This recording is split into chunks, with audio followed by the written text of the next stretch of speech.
ବିକ୍ରମାଦିତ୍ୟ ନାମରେ ଜଣେ ରାଜା ଥିଲେ। ସେ ଅତି ଦୟାବନ୍ତ ଏବଂ ଧାର୍ମିକ ସତ୍ୟନ୍ୟାୟର ପ୍ରତୀକ ଥିଲେ। ଏହି ଗପଟି ତାଙ୍କ ଉପରେ ଆଧାରିତ।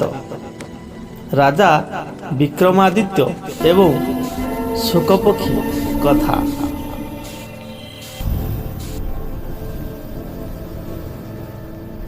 ଦିନକର କଥା। ସ୍ୱର୍ଗରେ ମାତା ଲକ୍ଷ୍ମୀ ଏବଂ ଶନିଙ୍କ ମଧ୍ୟରେ ଯୁକ୍ତି ହେଲା। ଶନି କହିଲେ ମୁଁ ବଡ଼ ଏବଂ ଲକ୍ଷ୍ମୀ କହିଲେ ମୁଁ ବଡ଼। ସେ ଦୁହେଁ ଚିନ୍ତା କଲେ, ଚାଲ ଆମେ ଭଗବାନ ଶିବଙ୍କ ନିକଟକୁ ଯିବା। ତାଙ୍କୁ ପଚାରିବା, କିଏ ବଡ଼ ଆମ ଦୁହିଁଙ୍କ ମଧ୍ୟରୁ। ଦୁହେଁ ଏହା ଭାବି ଶିବଙ୍କ ନିକଟକୁ ଗଲେ ଏବଂ ଭଗବାନ ଶିବଙ୍କୁ ପ୍ରଣାମ ଜଣାଇଲେ।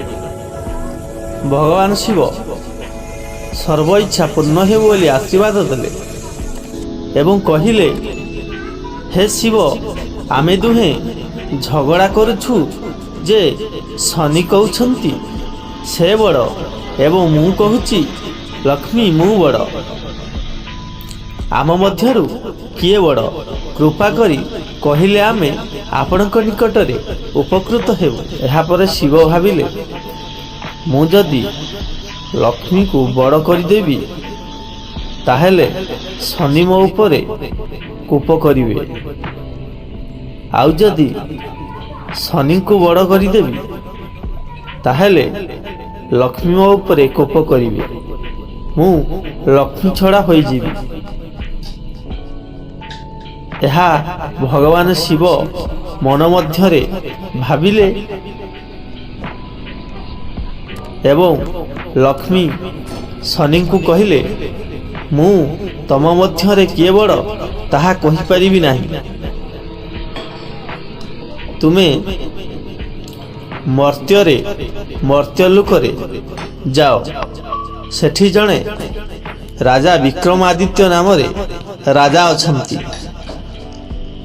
ସିଏ କହିବେ, ତୁମ ମଧ୍ୟରୁ କିଏ ବଡ଼, ଲକ୍ଷ୍ମୀ ନା ଶନି? ତ ଶନି ଏବଂ ଲକ୍ଷ୍ମୀ ରାଜା ବିକ୍ରମାଦିତ୍ୟଙ୍କ ପାଖରେ ବାହାରିଗଲେ। ରାଜା ବିକ୍ରମାଦିତ୍ୟ ଲକ୍ଷ୍ମୀ ଏବଂ ଶନିଙ୍କୁ ଦେଖି ପ୍ରଣାମ ଜଣାଇଲେ ଏବଂ ରାଜା ବିକ୍ରମାଦିତ୍ୟ ଆସିବାର ବିବରଣୀ ପଚାରିଲେ। ମାତା ଲକ୍ଷ୍ମୀ ଏବଂ ଶନି ସମସ୍ତ ବିବରଣୀ ବୁଝେଇ କହିଲେ। ରାଜା ବିକ୍ରମାଦିତ୍ୟ ଭାବିଲେ, ଏମାନଙ୍କ ମଧ୍ୟରୁ ଯାହାକୁ ବଡ଼ ବୋଲି କହିବି ଅନ୍ୟର କୋପ ମୋ ଉପରେ ପଡ଼ିବ। ତେଣୁ ରାଜା କହିଲେ, ତୁମେ 2 ଦିନ ଛାଡ଼ି ଆସ, ମୁଁ କହିବି। ମୋତେ ଟିକେ ଚିନ୍ତା କରିବା ପାଇଁ ଦିଅନ୍ତୁ। ମାତା ଲକ୍ଷ୍ମୀ ଏବଂ ଶନି ବିଦାୟ ନେଇ ସ୍ୱର୍ଗପୁରକୁ ଚାଲିଗଲେ। ତା ପରଦିନ ରାଜା ବିକ୍ରମାଦିତ୍ୟ ତାଙ୍କ ସୈନ୍ୟକୁ ଧରି ମୃଗୟାରେ ଯାଇଥିଲେ। ସେ ବାଟବଣା ହୋଇ ଜଙ୍ଗଲରେ ହଜିଗଲେ।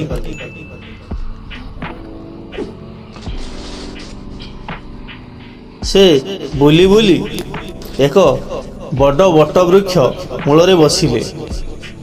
ସେହି ବୃକ୍ଷରେ 2ଟି ଶୁକ ଏବଂ ସାରି ରହୁଥିଲେ। ସେମାନେ ରାତିରେ କଥା ହେଉଥିଲେ। ଶୁକ ସାରିକୁ କହୁଥିଲା, ସାରିଲୋ, ଏହି ବୃକ୍ଷ ମୂଳରେ ଯେଉଁ ରାଜା ବସିଛନ୍ତି ତାଙ୍କୁ ଚିହ୍ନିଛୁ କି? ସେ କହିଲା, ସେ ହେଲେ ରାଜା ବିକ୍ରମାଦିତ୍ୟ।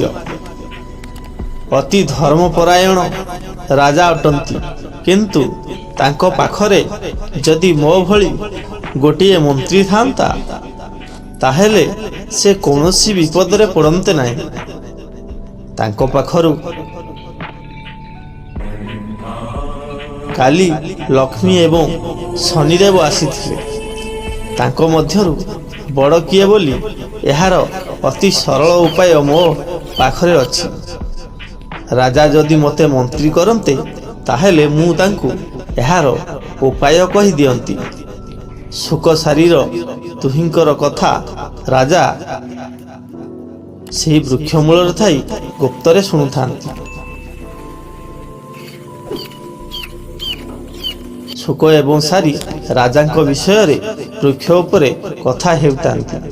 ତାଙ୍କ କଥା ରାଜା ବିକ୍ରମାଦିତ୍ୟ ସବୁ ବୃକ୍ଷ ମୂଳରେ ଥାଇ ସବୁ ଶୁଣୁଥାନ୍ତି। ସକାଳ ହେଲା। ରାଜା ବିକ୍ରମାଦିତ୍ୟ ଶୁକକୁ କହିଲେ, ମନ୍ତ୍ରୀ ଶୁକ, କହୁଥିଲ ବା ତୁମେ ମୋ ସହିତ ଯିବ, ଆସ ମୋର ମନ୍ତ୍ରୀ ହୋଇ ରହିବ। ଶୁକ କହିଲା, ମଣିମା, ଆପଣ ଯଦି ସତ୍ୟ କରିବେ, ମୋତେ କୌଣସି କଷ୍ଟ ନ ଦେବେ ନାହିଁ, ତାହେଲେ ମୁଁ ତୁମ ସହିତ ଯିବି। ରାଜା ସତ୍ୟ କଲେ। ଶୁକ ଶାରୀଠାରୁ ବିଦାୟ ନେଇ ରାଜାଙ୍କ ସହିତ ଗଲା। ଦର୍ଶକ ବନ୍ଧୁ, କ'ଣ ଶୁକ ଲକ୍ଷ୍ମୀ ଏବଂ ଶନିଙ୍କର ଏହି ଯେଉଁ ଝଗଡ଼ାର ସମସ୍ୟାର ସମାଧାନ କରିପାରିବ? କ'ଣ ରାଜା ବିକ୍ରମାଦିତ୍ୟ ଶୁକକୁ କୌଣସି କଷ୍ଟ ନ ଦେଇ ତାଙ୍କ ସଙ୍ଗରେ ରଖିବେ? ସେସବୁ ଜାଣିବା ପାଇଁ ଭିଡ଼ିଓ ଗୋଟେ ଲାଇକ୍ କରି ଚ୍ୟାନେଲକୁ ସବସ୍କ୍ରାଇବ୍ କରି ରଖିଥାନ୍ତୁ। ନେକ୍ସଟ ଏପିସୋଡ଼ ଆଉ 2 ଦିନ ପରେ ମୋ ଚ୍ୟାନେଲରେ ପଡ଼ିବ। ଜୟ ଜଗନ୍ନାଥ।